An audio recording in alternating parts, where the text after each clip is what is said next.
Pensioners కు వచ్చే ఆపద సమయంలో వారిని ఆర్థికంగా ఆదుకోవాలనే సదుద్దేశ్యంతో పెన్షన్దారుల సంక్షేమ పథకం శీర్షికతో బీమా పథకంను Andhra Pradesh state government retired employees association Kakinada జిల్లా శాఖ ఆధ్వర్యంలో ప్రారంభిస్తున్నామని, సభ్యులందరూ నిర్దేశిత ప్రీమియం చెల్లించి పాలసీదారులుగా నమోదు కావచ్చునని పెన్షన్దారుల సంక్షేమ పథకం chairman K Padmanabham, convener Nookaraju, co convener రమణలు తెలియజేశారు. పెన్షన్దారుల సంక్షేమ పథకం వివరాలను వారు ఈ సందర్భంగా మీడియాకు వెల్లడించారు.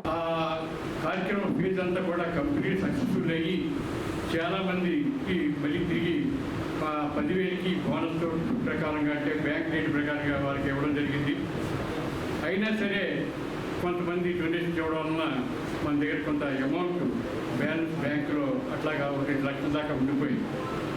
దాన్ని ఉద్దేశించే గత 6 నెలల ముందే దీని గురించి ప్లాన్ చేసాం.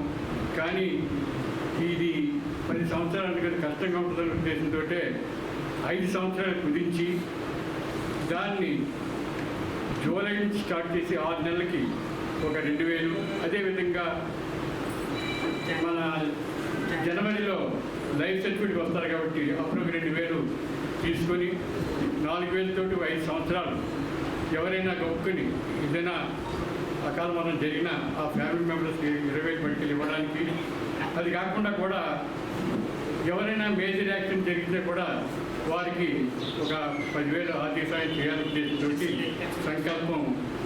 ఒక మంచి కార్యక్రమం మనం స్టార్ట్ చేసుకుంటామని నా ప్రగాఢ విశ్వాసం. ఏం చెప్పినట్టే అండి, ఇది మెయిన్ ఉద్దేశం ఏంటంటే ఎవరైనా పెన్షనర్ కానీ నేను పరమపదిస్తే ఎంత పెన్షన్ సంఘం కూడా అక్కడికి వెళ్ళలేని పరిస్థితి.